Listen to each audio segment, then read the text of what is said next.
hub, and spoke. Audio Collective.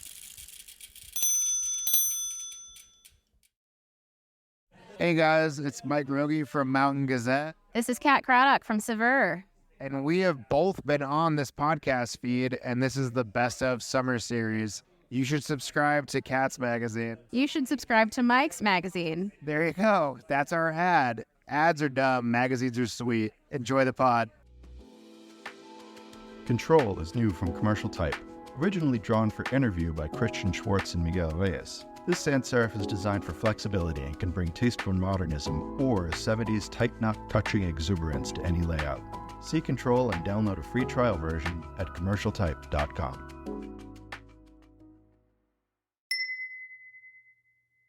It was magic, and I fell in love with publishing, I fell in love with magazines, I fell in love with the jazz of the newsroom, of what work could be like when you had this kind of collaborating together where there were no boundaries. No one would ever say, look, I'm the editor of this piece. It was, it was like best ideas win. It was about influence, not title.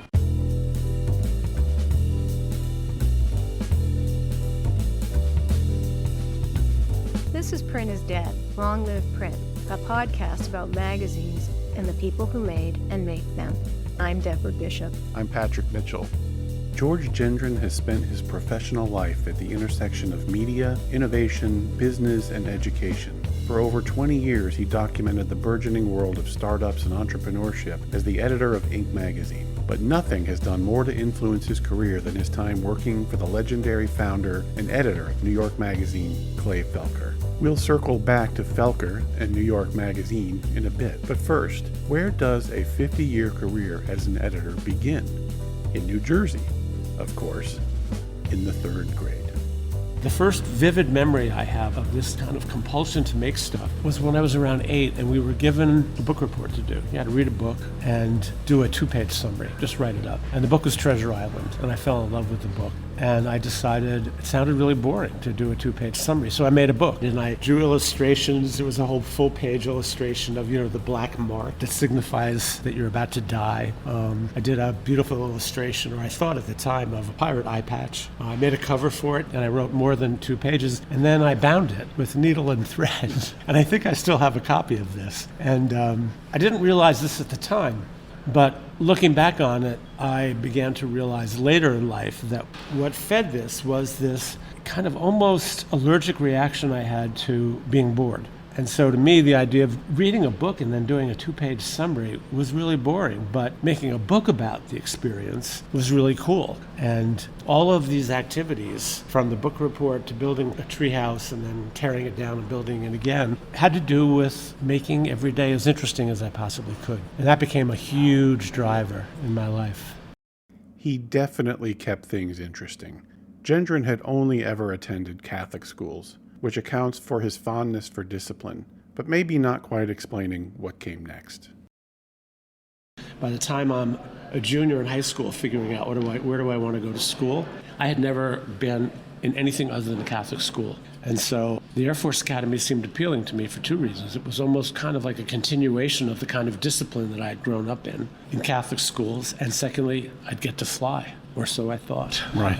Isn't it really hard to get into the Air Force Yeah, Academy? it was very competitive. You had to get a senator or a congressman to nominate you. So who nominated you? Who's the guy in New Jersey who not only ended up being convicted of crimes and being sent to jail, but they made a movie about it? Was it Case or Williams? How did you get to a senator to do that for you? My dad did well professionally, but we weren't connected to anybody. But my best friend, Mike Feely, at the time, at one point, I was saying to him, we want to go to this party this coming weekend. This is junior year. He said, I can't. I'm going up to Stewart Air Force Base. I'm taking the tests, both physicals and athletic and academic, for Annapolis. And I said, well, I'm not doing anything. I'll go with you. He said, wait, you can't just come with me. You gotta. I said, well, no, I think that'd be really cool. I'd like to see how I do. So I went up and I put down on the application, I want to go to the Air Force Academy. And I'm not sure I even knew where it was. And next thing I know, one day I'm in the backyard playing ball with my brothers, and my mother comes out in the back porch and she says, look, I don't know if this is one of your friends or not, but there's a senator on the phone who wants to talk to you. And it turned out the Senator Williams had an opening, and they had gone through the nominations, and he gave me his nomination. And suddenly I remember thinking to myself after I hung up the phone, I think I got to go now. And he did go. But after completing basic training and beginning classes at the academy, Gendron determined the Air Force was a bad fit and decided to leave and head back east, where he enrolled at yet another Catholic school, Manhattan College, in the Bronx. This was 1968. The country was in turmoil. There was social unrest everywhere. And though he had left the military, Gendron found the ubiquitous anti-war protests troubling, especially when they were directed at soldiers. That fall, he restarted college with a sharper focus on a career in journalism, though it could have probably gotten off to a better start. I eventually got into Columbia in Manhattan, but Columbia wouldn't accept any of my credits. So I went to Manhattan. And at the end of my first semester, I got a call from the president of the college. And I thought, wow, he wants to welcome me officially. So I went in and he had, I guess, what you'd call my progress report. I don't know. I hadn't really seen my grades. But he said to me, this is coming from where you've come from. This is a really distinguished record. And he pushed it across, and I was failing everything and incompletes. And I had never showed up for classes. And he said, I'm going to recommend that you take a sabbatical. He said, here's the deal. We're not really like kicking you out, but we sort of are. But if you get to a point where you decide you really want to be here, let me know. But no sooner than 6 months. So I went back to working construction, making a lot of money, hanging out with my girlfriend and all of her wild friends. And it was music, it was fast cars, it was a ton of money, beautiful girls, a ton of drugs because they worked in a hospital. I started to develop this very detached sensibility. And I guess I remember at one point my girlfriend at the time saying to me, if you're not careful, instead of being a participant in events like this, you're going to be an observer. You're going to end up going through life as an observer. And I didn't take it as an insult. I thought, yeah, that's what I want to be. I want to be an observer. I'd love to write about this. I'd love to write stuff that's true about all of this. And I'd been very disenchanted by my experience at Manhattan. And for the first time, I acted out. This was a way of me kind of shedding all that Roman Catholic discipline, the discipline from the Air Force Academy, trying to figure out, as we all were, right? This was, I'm searching for who I am, baby. That's what people did in 1968. They did that in 1968, but I had to do it with a sense of urgency, Pat, because at the Academy, they had done a pretty good job through basic training of kind of stripping you of your former identity, but it takes 4 years to build you back up as a soldier. So I was kind of almost like creating an identity from scratch. And I was completely out of control. And I eventually did go back to school. I went to Manhattan. I went to other schools at night, taking courses. When it came time for me to eventually get out of school, I didn't really have enough credits to graduate because I had never fulfilled any of the requirements. And so I ended up negotiating for a diploma. After a somewhat meandering path to graduation that included alternating stints of college courses and construction gigs, Gendron found himself at a tragic and life-changing inflection point. But the big catastrophic event, if you will, for me was when I was on a job at Newark Airport. They were building the new terminal, and it was in January, and it was freezing, and they were closing the job down because it was unsafe conditions. And so the super asked me if I would ride around with him in his truck to make sure everything was closed down and protected. And we skidded off of a runway that we were building into an irrigation pond. The truck went underwater. We were fine. We got out, but we were freezing our asses off. And his truck was his transportation. So he said to me, can you give me a ride home? So I said, fine, I'm going to pick up my girlfriend down. She was coming into Penn Station. So I dropped him off at his apartment in the Bronx, which was above a bar. And we were really a lot more shaken up than we thought we were. And so we sat there and had a lot to drink and got in my car to go pick up my girlfriend. And I remember Joe, the super, saying to me, man, you can't drive. And I said, I'll be fine. And I got out and ended up pulling off of the Cross Bronx Expressway, I guess at 100 miles an hour or something, and totaled my car and hit a bus and a bunch of cars and a light pole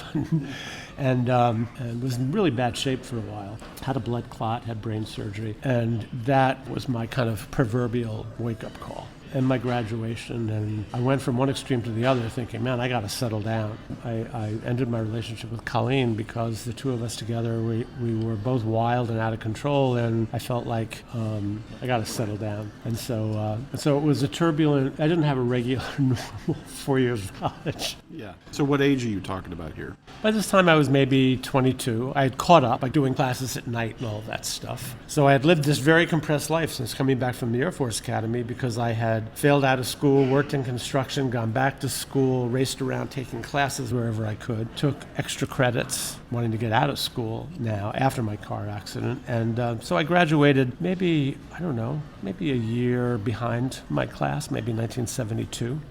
He did settle down. He got married and started looking for work in the magazine business. And while working at a job procured by his father-in-law, Gendron unexpectedly received, an offer he couldn't refuse. So I'll set the scene. It's January of 1973. Not a good period in New York at all. This was the oil crisis. This was, also, the city of New York is not in great shape. Oil crisis, big recession. I'm talking to my father-in-law, and I said, I need to make some money, but I really do need flexibility, naive as I was, because I'm going to have all these job interviews. So he said, well, I'll give you a job. I was doing what? He said, just show up. In fact, I'll drive you the first day. So he picks me up, and we go to Byram, Connecticut, and he was the president of a company that made virtually all of the Weight Watcher food for the United States. So it's a food processing plant. And so he gave me a job working on the food line, making Weight Watcher food. It was me and like 150 illegal Colombian aliens, all women. And one day I'm sitting on the curb during my lunch hour, and this guy comes up to me and he introduces himself. And he's right out of The Sopranos. Nice guy, very gruff, shirt open to his waist, a lot of gold chains. And he said, I've been talking to your father-in-law, and I hear you want to be in publishing. I said, yeah. He says, here. And he hands me this card. And I said, what's it? It's my son. Tomorrow, 9 o'clock, be there. And he walks away. And the guy's name was Tony Carvetti, and he was the chief financial officer for New York Magazine. So I go home that night to my wife, Holly, and say, you're not going to believe this, but I got a job in publishing. Man, your father, he's like connected. So I show up probably earlier than 9 o'clock, 32nd and between 2nd and 3rd. It's the Pushpin building, Milton Glaser's building. New York Magazine is there. I go in, Tony's there. We make some small talk. Yeah, he met my dad, blah, blah, blah. He says, come on, I'll take you to your, I think he said your office. And I had a jacket and tie on. And he brings me to my office, which is the mailroom. And so I was the mail boy for New York Magazine. And you know what? I didn't give a shit. I was like ecstatic. And you were asking earlier about kind of the environment at large. This is 1973, and New York is hot in a way that I'm not sure any magazine had ever been before or after. It was kind of the closest thing would have been Esquire in the 60s. So when did New York Magazine launch? They spun out, the Trib folded 67, I want to say. Maybe Clay Felker and Milton Glaser got together enough capital to launch maybe 69. And it was originally the Sunday magazine. It was originally the Sunday New York supplement. Herald Tribune. Yeah. And they had a good staff, some cool editors. They had a lot of interesting contributors. And the pitch back then, when it was the Trib Sunday magazine, was, come here and you can do some shit, frankly, that nobody else will let you do. And you could argue that this was really where a lot of the roots of the new journalism were nourished. If you can't afford to pay writers, let them do some crazy stuff and experiment, right? Writers like Tom Wolfe, Jimmy Breslin, Norman Mailer. I think Gail Sheehy was there at the time. Nora Ephron was writing there. Gay Talese. Nick Pileggi was doing, I think, shit about organized crime. I mean, it was just who's who of American journalism. It was just astonishing. And so on the one hand, you could argue the magazine, so it's really 3 years old at that point, but it was still a startup. And by a startup, I mean, it was still kind of trying to figure out what it was going to be when it grew up. It was losing money. It was more work than there were people. So I go around delivering mail, and when after about 2 weeks, and I got confident enough to introduce myself, I said I would go around, and I swear to God, Pat, I would go up and say to people, hi, I'm George Gendron, and I'm delivering mail, but I'm really not a mail boy. I'm a college graduate. And most of the people, they were so nice, they were like, that's good to know. I'll keep that in mind. I got to know a lot of the people up in the newsroom, and there was a young woman there, Wendy Thomas, and she was on an exchange program with the BBC, and she said to me, look, I know you're really into the arts, and she was kind of like the junior editor for the arts and entertainment stuff. I'm heading back early to the BBC. So she said, I'll tip you off once it's underway. And I said, that's great. About a week later, Judy Daniels, the managing editor and the woman who launched Savvy magazine, comes to me and says, I heard you're a college graduate. Would you like to be my assistant? So we went out, we had some coffee, we talked about it, and it sounded like a lot of typing. So I said, look, I really appreciate the offer, but no, I think I'll pass. And she was like stunned, right? The managing editor of New York Magazine has offered the mail boy a job in the newsroom, and he said no. And a week later, Wendy says to me, I'm leaving, go up and make your pitch. So I did, and I became the junior editor for the arts and entertainment section. It was called The Lively Arts. And it was Judy Christ writing about movies, John Simon, legendary drama critic on theater, Tom Hess and Barbara Rose on art. I mean, it was just, and my boss was Alan Rich, the music critic, who didn't want to be a boss, didn't want to be an editor. And so very quickly I developed enough of a relationship with columnists and the contributors and the people in the art department that I was kind of, you could think of me as an assistant managing editor for the back of the book. And there I was in the fucking newsroom of New York Magazine. And so instead of delivering mail to Nora Ephron, who didn't have an office, but she would come in. It was 4 square desks, and we had 3 of them were occupied by the arts people, and there was a vacant one for writers. Nora would come in and she'd do her reporting and stuff, and I'd be sitting there, and I had to kind of go, slap myself to think, that's Nora Ephron, and that's Tom Wolfe over there. It's like, it was amazing. It was just amazing. And so I ended up editing the back of the book. And then I started to write for the Intelligencer, which was alive and well then and still is today. Same thing. I mean, Jack Nessel, the editor, needed a ton of stuff, and so I started contributing about the arts and entertainment scene, Broadway, a lot of gossip stuff, movies. And that magazine shaped my professional life in ways that I still am discovering to this day.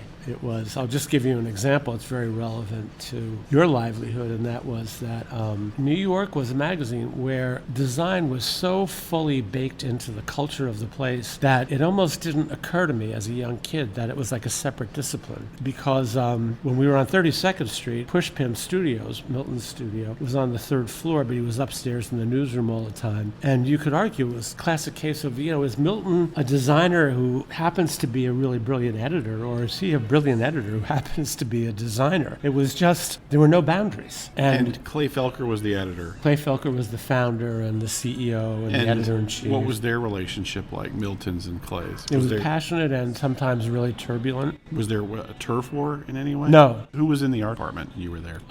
Milton was technically, I guess back then you would have called Milton the art director, but number 2 was Walter Bernard. Number 3 was Tom Benkowski.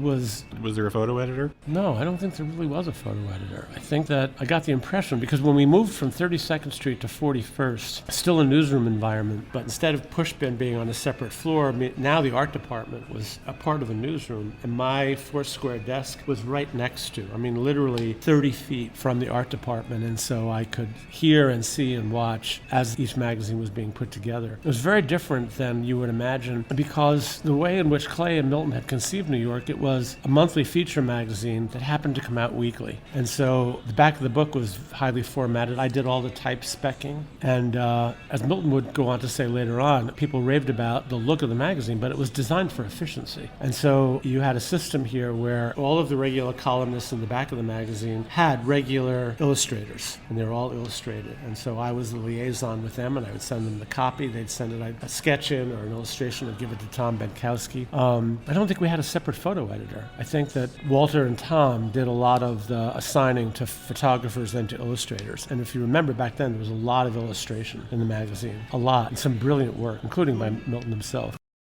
The mailboy was hooked. Spending his days surrounded by the A-list of the New York publishing world was a dream come true. He knew what he wanted to do for the rest of his life.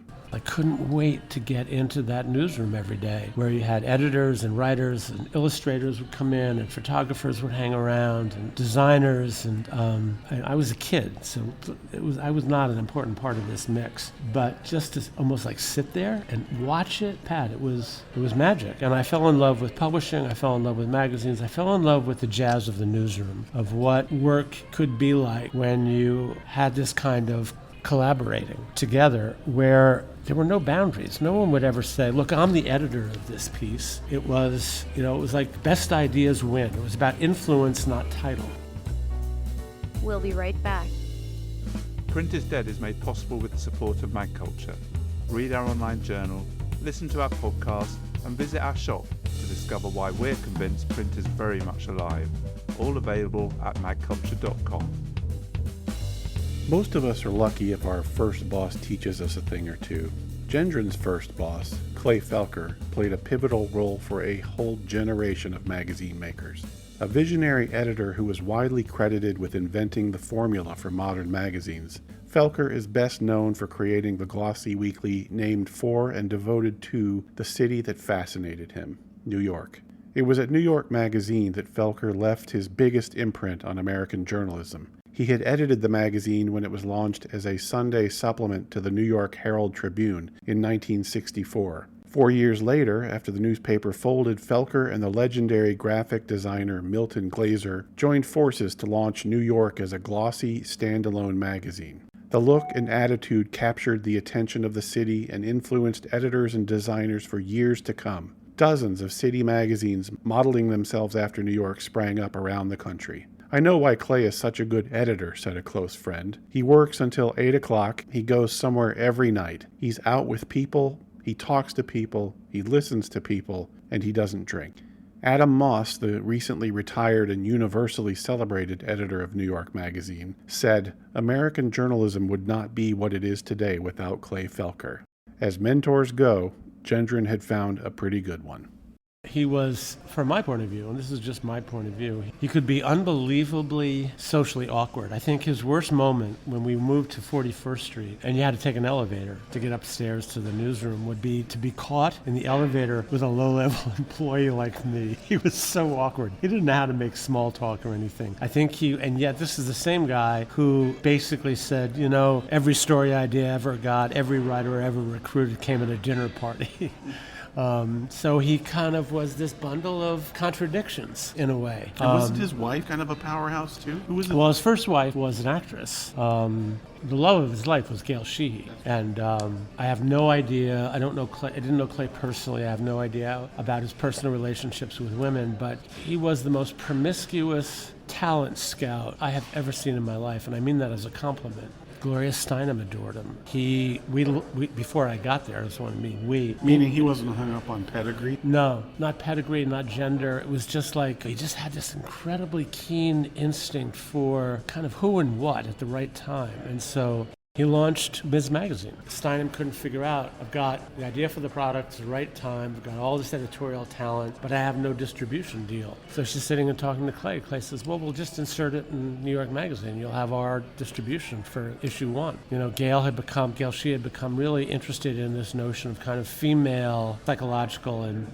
personality development. All the emphasis had been on males, and so she wanted to do this book that eventually came out. I don't think people were really enamored of the idea at all, called Passages, and it was about women and how women developed, and we published a lot of Gail's stuff in the magazine that eventually led to the book. He was a huge fan of Nora Ephron. I mean, it was just the woman who really invented Best Bets. I think it's still part of New York Magazine, was this woman, Ellen, I can remember her name, Ellen Stein, I think. She wasn't a journalist. He met her at a party, and he was really taken by what he called, I remember overhearing him say, she's like this urban scavenger. She knows where all the really cool shit is, so she'll learn how to write. He brought her in, and I became very good friends with an architect, Peter Blake, who eventually ended up becoming the architecture critic, because Clay was at a dinner with him one night and heard him talking and said, oh, you should write that. It's like, well, I don't really write. I run architecture schools. No, we'll help you write it. You know, it's like... Do you feel like he influenced the way you evaluate unbelievable. the people you work with? Yeah, absolutely. And I think he influenced me in a way that, again, might have been a misreading, but I don't think so. Because I have talked to a lot of people about him. And it's not like I didn't know him, but I didn't know him as a peer. He was unbelievably selfish in a really healthy way. He wanted to produce a magazine that reflected what he thought made New York, New York. And so I remember pitching a story to him at one point. It was about, I wanted to get a bunch of jazz musicians to start writing about kind of the renaissance of jazz. And I said to him, you did this at Esquire. And it was like, nah, the timing wasn't right. End of story. Couldn't debate it. It was just like, no, he had this filter that he just trusted absolutely. there was a kind of like simplicity about all of this. Everything was clear. And yet there were no HR meetings, there were no discussions about culture. You know what I mean? It just kind of evolved. And what I loved about New York, and then I'll shut up because I could keep going on, was that the discipline, and nobody cared, like, was Gates Elise really writing? Is he in the office today? It was like, you gotta be fucking kidding me. It was like the discipline came from, we were publishing once a week. It was like, that was not negotiable. There'd be a messenger coming for your part of the magazine, and you wouldn't even entertain the idea that it wouldn't be ready. You just did whatever had to be done. It wasn't for me a prescription for burnout, but it was two things. One was that it was that nobody at New York had any interest in management or leadership. It was all about the stuff they were making. That's all anybody ever talked about, ever. The other thing to keep in mind, what made Esquire in the 60s so heretical on so many levels, and Clay, of course, was there with Harold Hayes, was magazines weren't designed. They were like pasted up. So this idea of kind of like, people talk about Milton Glaser as kind of the father of graphic design. Most people are too old to remember that. He was a magazine guy. People didn't even know what graphic design was. It was like, oh, you get galleys and shit, and then you go to Repro, and everything was fine. Then you give them to guys in the art department. Their production department, and they paste that shit up on boards. And all you had to do was make sure that all the columns were even at the bottom. So this was crazy stuff, man. It is common practice in the magazine business for publishers to poach talent from the big guys. It was bound to happen to a rising star like Gendron, and in 1975, it did. So you outgrew your job at New York. No, I didn't. I love my job. But I had gotten a feeler from the New York Times, from the arts and leisure section. And if there was one place in New York that I thought would be kind of like a step up for me personally, that would have been it. But then I brought in this young, I thought, brilliant movie critic who had been mentored by Pauline Kael. His name was Michael Schragow, and Michael was writing movie criticism for Boston Magazine. And so he evidently mentioned to the owner of Boston Magazine, Herb Lipson, that there was this really brilliant young editor at New York. He was thinking of leaving. So I get a call from Herb, and he says to me, come down to Philly, I'd like to meet you. So I went down, and like after 2 hours of meeting him, he said to me, you want to take over Boston Magazine? Now, I don't know, I was 25. So I think I summoned up the courage to say, let me think about that, Herb. I'm flattered. I flew back, talked to Holly whether she was willing to leave New York and go up to Boston. And the next day I go into Clay's office and I tell him about my meeting with Herb, and that Herb basically has offered me the job to run Boston Magazine, the editor-in-chief of Boston Magazine. And Clay says to me, I got two things to say. The first is that, look, Herb Lipson is an asshole. And he wanted to be an investor in New York, and I checked him out, and I said no. And for me to say no to a guy who wants to invest in my magazine back then, that was a big deal. The second thing is, take the job. How many times do you think anybody's going to offer a 25-year-old a job as an editor-in-chief? If it doesn't work out, come back, we'll give you a job. So I took it. So you came to Boston? Came to Boston, ended up being introduced to one of the most villainous publishers in American magazines. Should I repeat that? The opinions expressed in this podcast. He fired me too. Somebody, and it might even have been his son, David, once said to me, anybody with any talent will be fired by my dad within 3 years. It's a control mechanism. There's a whole community of really talented people who've been fired by Herb. Yeah. I went to a party once and they gave out badges that said, I survived Herb Lipson. So I came up to Boston, and what's memorable about that was, for a young guy, was that if I had a regret about leaving New York, it wasn't leaving New York Magazine, it was leaving New York City. I mean, that's where all magazine publishing was. But I convinced my wife, Holly, we'll go up to Boston, do a couple of years, and then we'll go back to New York. I discovered that Boston was this unbelievably vibrant print world, with the Boston Globe, the Real Paper, the Phoenix, Boston Magazine, the Atlantic, a lot of journalists. But I'm talking about kind of more of a youth journalism movement. A lot of the people who were up here then became big names down in New York eventually. I mean, it's like a who's who of newspaper and magazine journalism. But the most memorable thing that happened for me at Boston was that I became really enamored of the Real Paper, particularly the design. It turned out that there were these two designers over there, Ron Campisi and Lynn Staley, who were doing this really extraordinary stuff, typographically, stuff that just wasn't being done elsewhere, and to try to kind of mitigate against the size of the paper itself, which was it was a tabloid.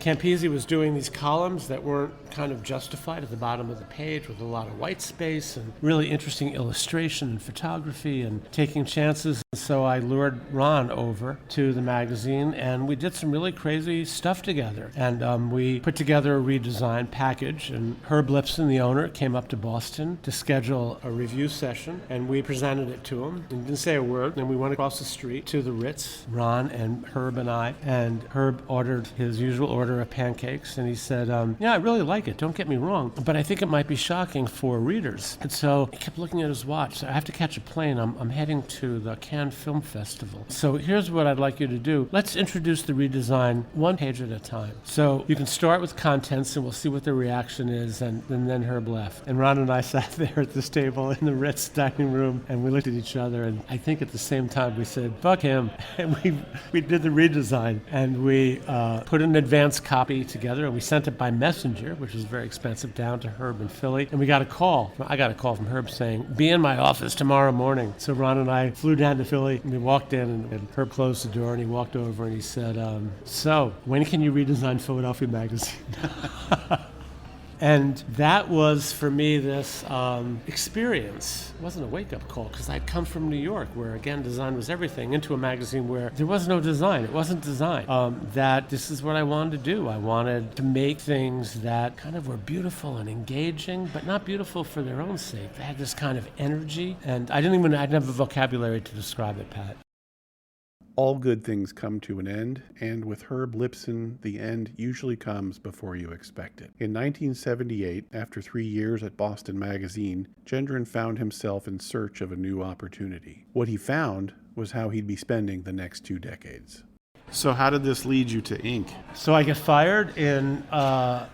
As one does. As one does. I lasted a full 3 years. I think it was actually almost exactly on my 3rd year anniversary that I get fired. And by that time, I had already knew what I wanted to do next. And I met this very unusual man, Bernie Goldhirsch, who had started a magazine called Sale. And he had sold it, and sold it, I think, for $12 million. And everybody said, oh, you got to go over and talk to Bernie. So I did. And after one meeting, I realized this was the least design-conscious man I had ever met in my life. And all he talked about was this business magazine that he was starting, and it was a small business magazine, and I was completely uninterested in business, and he was completely uninterested in design. But after the 3rd meeting, he had launched the magazine, and it was a commercial success already. It was doing pretty well, and it was just horrendous. It was like a bad trade magazine. And so at the end of the conversation, he said to me, look, you guys in the consumer magazine business, you can make shopping for pizza this great life drama. Imagine what you could do for people who are building companies. These aren't jobs. This is a life. And I needed money really bad.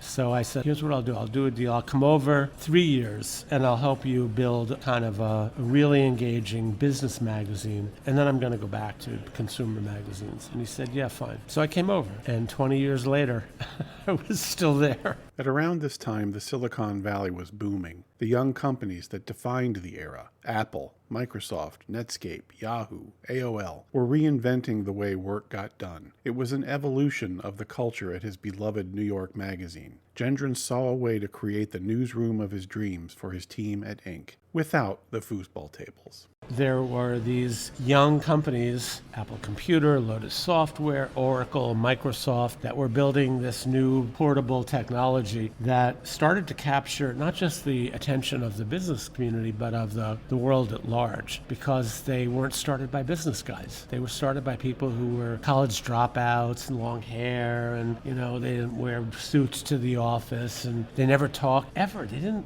ever talk about business stuff. They never talked about market share and scaling and profitability. They talked about, invoke the cliche, making insanely great products. And so although we didn't realize it at the time, it was this inflection point. So you had this magazine that was making money and that was positioned in a way that was really cool, but the product was really dismal. And so the question is, how do you turn the product around without screwing up the commercial agenda? And that's what got me excited. And so I was there for 3 years, and I was out on the West Coast spending a lot of time with the tech community out there. I was flying back on a red eye, and I suddenly realized, oh my God, my 3 years ears are up. And I started thinking, I don't know, this is kind of cool. This is talking to these people and hanging out with these tech guys reminds me of being at New York Magazine. It's like, it's all about creating really cool stuff. And it really was. This was not just talk. It was about kind of possibility. And possibility on so many levels. The word that keeps coming to mind is democratization, right? And what personal computer industry did was it put this incredibly powerful tool into the hands of the masses. But also at the same time, entrepreneurship was being discovered by a whole generation of baby boomers going back to 1968 who had grown up arguing that death to the corporation, you know? And it was like, look, Ma, no hands. I don't know. I started this thing. It was like a hobby, says Yvonne Schwienard. I was creating these climbing tools called Black Diamond. And the next thing I know, I have this company called Patagonia. And so now what? And we tapped into that big time. Whether it takes 10,000 hours, as Malcolm Gladwell says, or just 4, as Tim Ferriss seems to believe, the good ones at some point will achieve mastery over their craft. Over the span of working at 3 magazines, Gendron began to see with the clarity he ascribed to his mentor, Clay Felker, and charted a path for success at Inc. So, what comes next? That's a great question. And it's a question that, you know, people who know me and have interviewed me and always gloss over, but it's the pivotal question. Though I was immersed in the world of entrepreneurship. And what motivated me to want to stay at the magazine was this. What I didn't talk about at New York, that wasn't just about the magazine business, because I was in the arts and entertainment field, was that I got to either secondhand or in some cases firsthand, I got exposed to the process that creative people, mostly artists, went through to turn an idea into something tangible. And in some cases, I spent a long interview with Klaus Oldenburg, the monumental sculptor.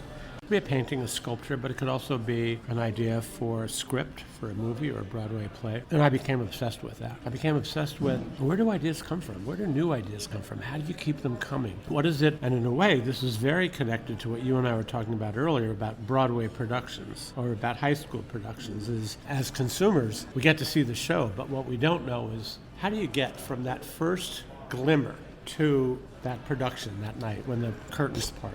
Flying back from San Francisco after 3 years at Inc., I was struck by how the conversations that I was having with these tech entrepreneurs was the same thing. It was really about creation. And I found it as stimulating and exciting and provocative as the conversations with artists. In this case, in fact, I actually thought of it back then almost as an art form, but the palette was business. But business in the best sense of the word. It wasn't business like about a spreadsheet or a balance sheet. It was about making really cool shit. And all of this stuff, the Broadway theater, the jazz of the newsroom, the jazz of being at Oracle when it was a $4 million company, and people were just thrilled with what they were doing, all came together.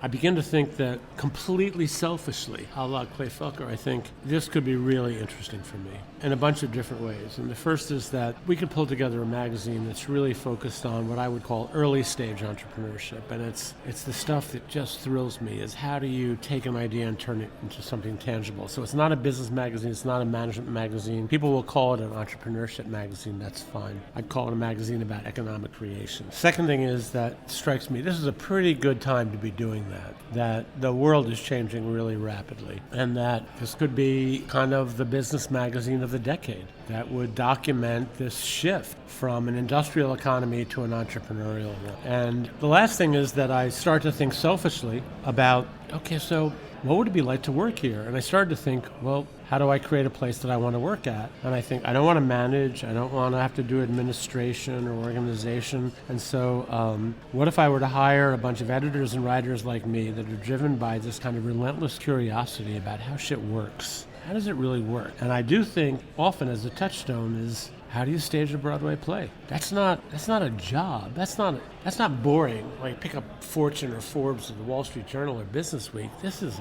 amazing stuff. And so I decided, well, what if I were to hire editors and writers and designers who don't need to be managed, because I don't want to manage. So they're kind of very independent. They have this incredibly insatiable curiosity. They don't need to know anything about business. It's not that complicated. It really is. It's not even about business.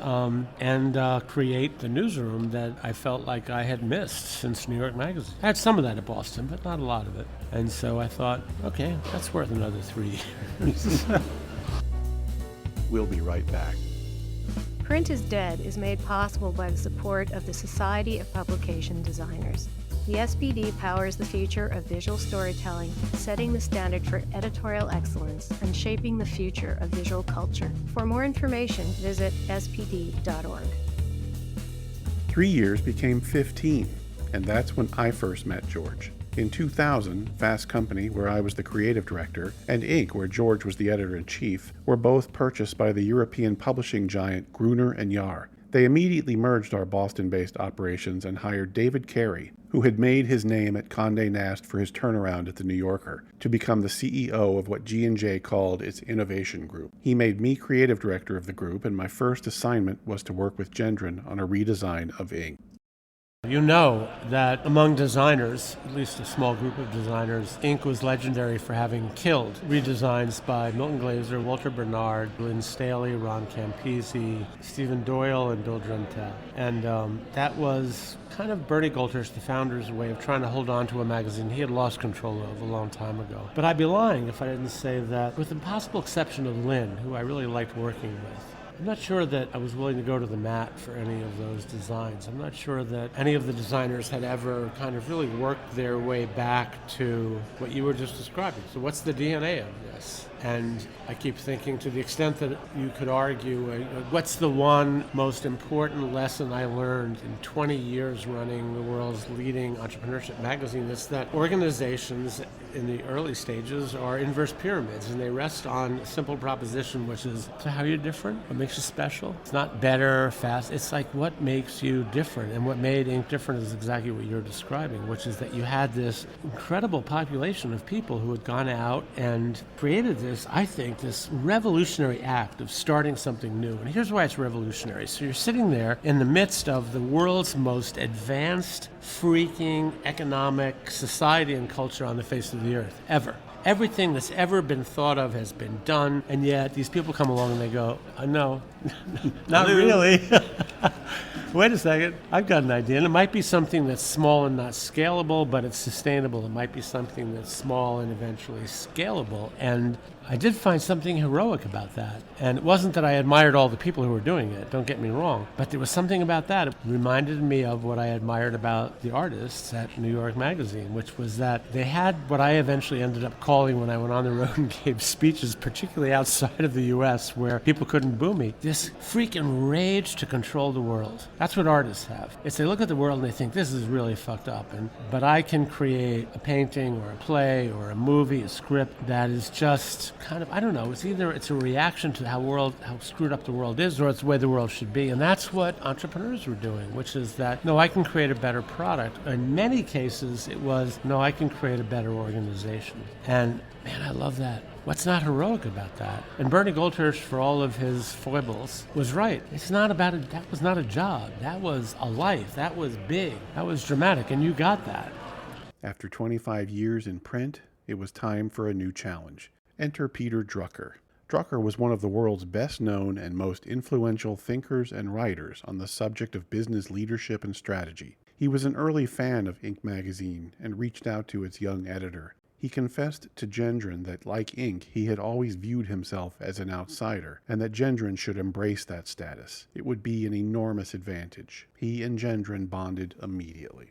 So I was really blessed that probably the most influential mentor I ever had nothing to do with publishing. It was Peter Drucker. And I was further blessed because Peter reached out to me rather than the other way around. And I say that in all humility because I think what prevented me from having more formal mentoring relationships was insecurity. It was, well, who am I to go and ask that legendary person to kind of invest their time and energy in me? But Peter called me out of the blue one day and he said to me, my daring young friend, in his Viennese accent, I just love what you're doing. Why don't we get together? And so we did, and this was early, and so he adopted me. And he really, as my mentor, taught me what mentorship was really all about, in a way, and helped me overcome a lot of the imposter syndrome phenomena that we talked about earlier. And when we sold the magazine, Peter called me and he left me a wonderful, wonderful message about our legacy. I still have it on tape.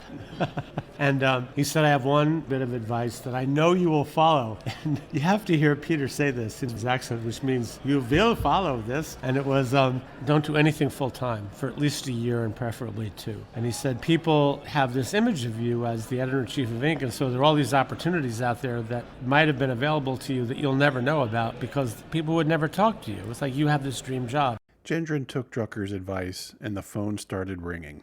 After considering a wide range of opportunities, Gendron accepted an offer from nearby Clark University in Worcester, Massachusetts, to teach a class he would call The Art of the New. The course got rave reviews. The administration at Clark made him another offer he couldn't refuse, to create an entrepreneurship and innovation center, not for business majors, but for liberal arts students, the first of its kind.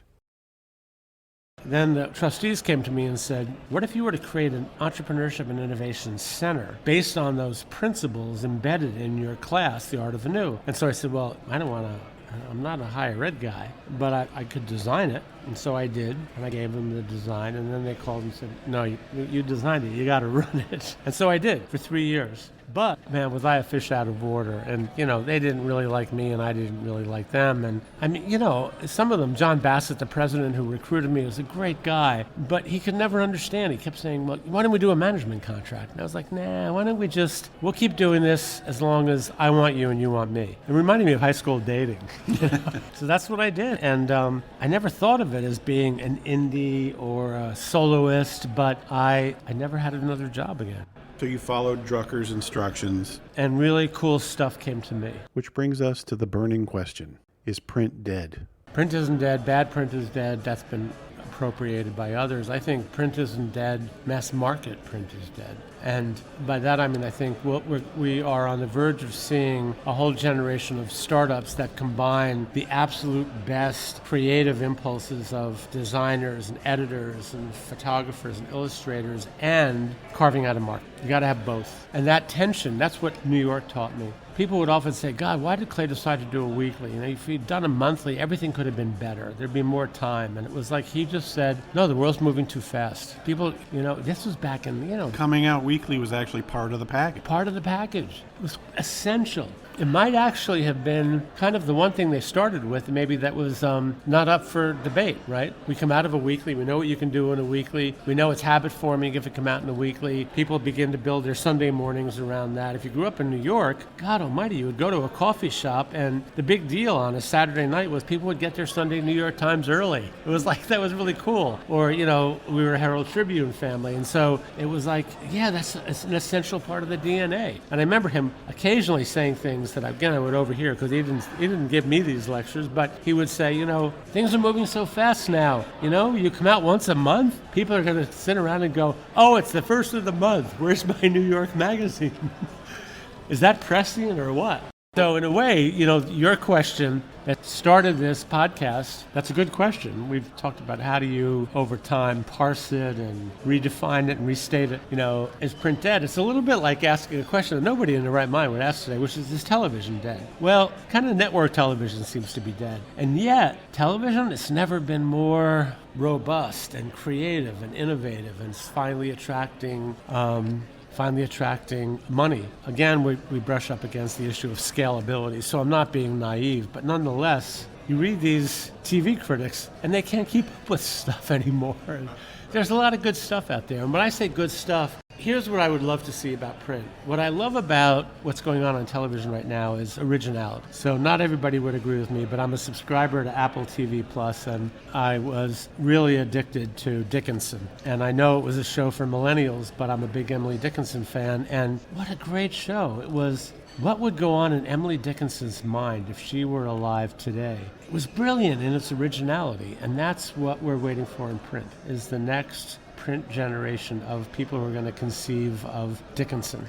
So what do we do now? Well, that's a great question. And the reason I'm hesitating is I don't have anything other than a very personal answer, which I think is my answer, which is that as different as we are chronologically, you being younger than me. What we have in common is that we both were catapulted into a world where there were unbelievably interesting and exciting opportunities that already existed out there. Somebody else had created them. It doesn't mean it was Chris Whittle or Clay Felker or Bernie Goldhurst, but they existed, and that's not true anymore. And so back then, you go to a magazine like New York or Fast Company or Inc., and your opportunity and your challenge was, how do I do my best creative work in an environment that already exists?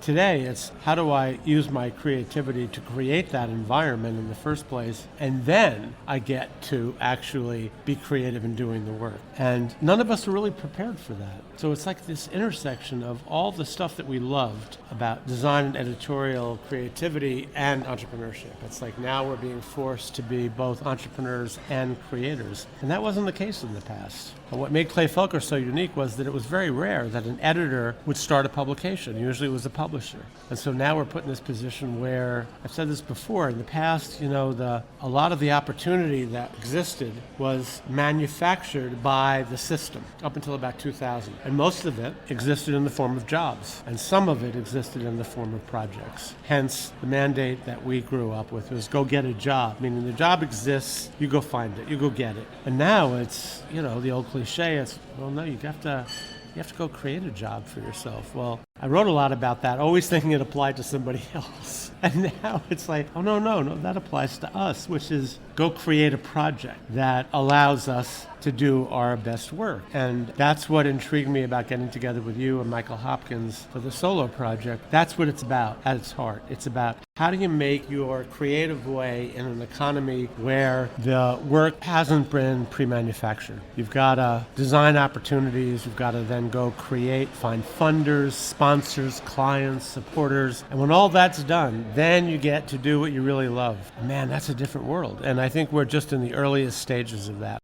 Gendron, a very young 71, is still hungry. His reputation and connections continue to open doors to opportunities for him, but that entrepreneurial itch continues to need scratching. So what is he focused on now?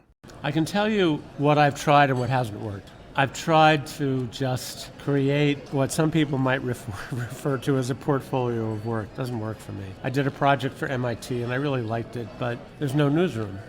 I started to throw myself into my photography. And what I love about photography is its camera is what I call a single focus object. And so there are no distractions, right? And for me as an editor, it's nonverbal. And one of the problems you have as an editor is that there's an endless stream of bullshit that editors and writers can communicate to each other that ends up disguising more than it reveals. And then for photography, I don't know about you, but I look at my photographs and once in a while there's one and I go, that's good. It's like no explanation, no debate. I don't need a third party. But that's not it. And so I've been consumed lately with some personal stuff, buying a house, and that's interesting, but I'm not done yet. And that's why I feel like you and I and Michael talking about Solo is so important to me. And I'd be lying if I said, oh, it's all about having this effect on these people. It's all about this, or it's Just give me the elevator pitch, what the Solo Project is. If Inc. was a resource for entrepreneurs, people building companies, the Fast Company was a resource for thought leaders and change agents within established companies, Solo is going to be a resource for people who want to go off on their own in what I consider to be the most elemental form of entrepreneurship, which is often a one-person company, 2 or 3-person company, human scale capitalism, where the motivation is to actually do the work yourself. Is to, if the rewards of doing a good job in big companies are more direct reports, more responsibility, more administration, more organization, all that does is take you away from the work that you love in the first place. Solo is about how do you get reacquainted with and build an economically sustainable life around the work that you love in the first place. And for me, I want to recreate the newsroom, which to start with is you and me and Michael. Check out Gendron's podcast, Here Comes Everybody, at thesoloproject.com or wherever you get your podcasts, or visit his website at georgegendron.com. If you'd like to connect more deeply with our guests, be sure to visit our website where we have complete transcripts of all our interviews, along with portfolios, archival photos, links, and other great information. Visit longliveprint.co/interviews for more. Print is Dead, Long Live Print is a member of the Hub and Spoke Audio Collective, a nonprofit association of audio storytellers dedicated to promoting and sustaining high-quality independent podcasting, including the Peabody Award-winning Rumble Strip, the #1 podcast according to both The Atlantic and The New Yorker, who described it as a limitless podcast about life in Vermont. In each episode, host Erica Heilman invites herself into people's homes to find out what they know, hate, love, what they're afraid of, and what makes them more like you than you'd realized. These are the messy, obsessively crafted stories of the everyday. For more, visit rumblestripvermont.com or find it wherever you get your podcasts. Print is Dead, Long Live Print is made possible by support of listeners like you. If you'd like to contribute to keeping the podcast going, there are 2 easy ways. 1. Become a sustaining patron by making a monthly donation, or 2.